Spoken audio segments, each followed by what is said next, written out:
আগরতলার ভগৎ সিং যুব আবাসে বিষ্ণুপ্রিয়া মণিপুরী সামাজিক সাংস্কৃতিক সমিতির উদ্যোগে আয়োজিত হয়েছে ৩ দিনব্যাপী প্রদর্শনী, সেমিনার ও সাংস্কৃতিক কর্মসূচি।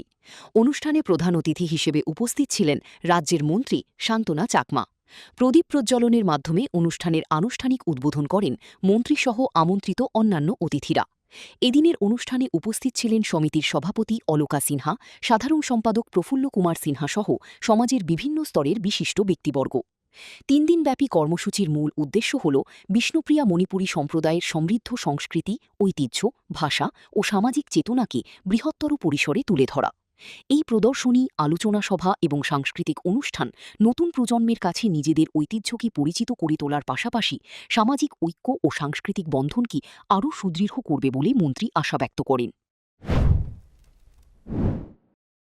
সমগ্র ত্রিপুরাবাসীকে আজকে আমাদের মণিপুরী সম্প্রদায়ের যে আমাদের যে প্রোগ্রামটা, সেটা 3 দিন ব্যাপী এক্সিবিশন প্রোগ্রাম কাম এখানে রয়েছে কালচারাল প্রোগ্রাম। পাশাপাশি আজকে বিশাল অংশের এখানে উপস্থিতি রয়েছে একটাই উদ্দেশ্য, যে আমাদের জাতি জনজাতি প্রত্যেকেরই সংস্কৃতি রয়েছে। আমরা ভারতবাসী হিসেবে আমাদের বিভিন্ন জাতিগোষ্ঠী আমরা বসবাস করি।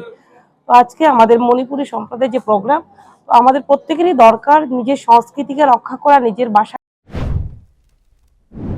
অনুষ্ঠানকে কেন্দ্র করে বিষ্ণুপ্রিয়া মণিপুরী সম্প্রদায়ের সাংস্কৃতিক ব্যক্তিদের মধ্যে উৎসাহ রয়েছে। Bureau report, news now.